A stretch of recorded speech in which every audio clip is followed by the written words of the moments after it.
มึงทิ้งกูด้วยเหรอโดนกูดูเวลาแล้วกูกดในใจมากมันได้แน่ๆต้องโตต้องสบาย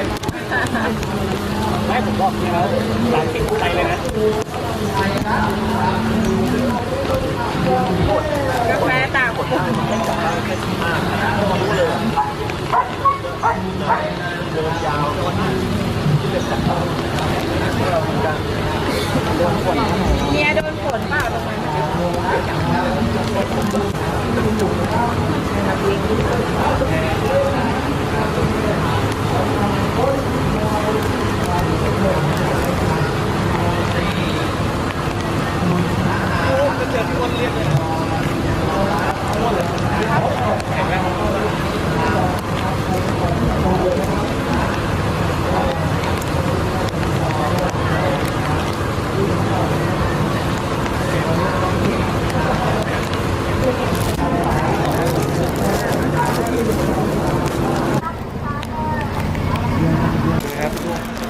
มือเหี่ยวมากตอนนี้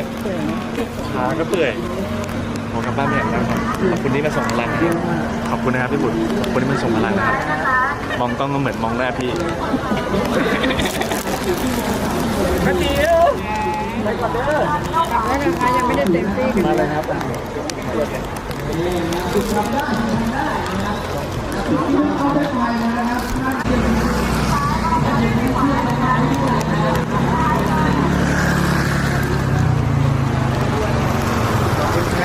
บเตี๋ยว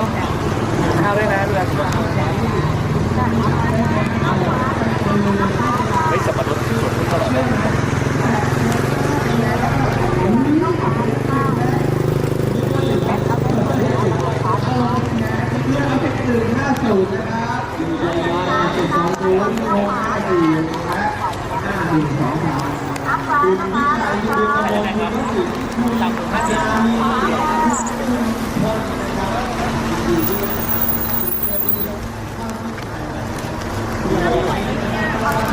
ป่วยปะเนี่ยยิ่งกว่าปวดนะ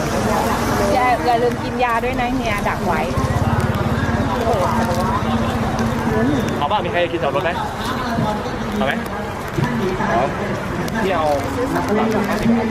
าหวานๆถูก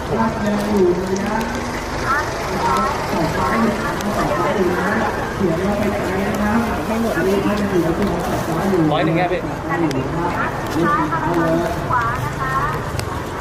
นี่เช่นกันนะครับสำหรับร้านเราถ้าได้ยินเสียงนี้รีบมาเลยนะเพราะว่า12 นาทีเนี่ยคือนักร้องนะครับเราจะติดเส้นชัยนะครับสามารถร้านเราในอีก12 นาทีอันนี้เขาว่ากันไป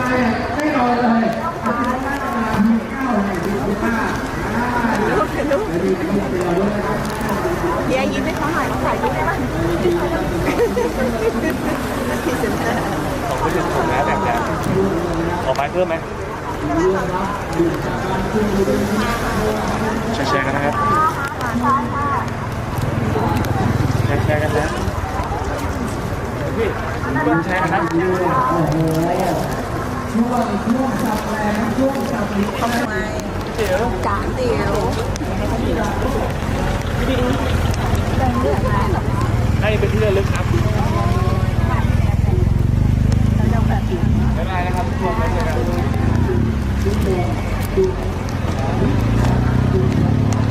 บางคนใครไม่ได้โอ้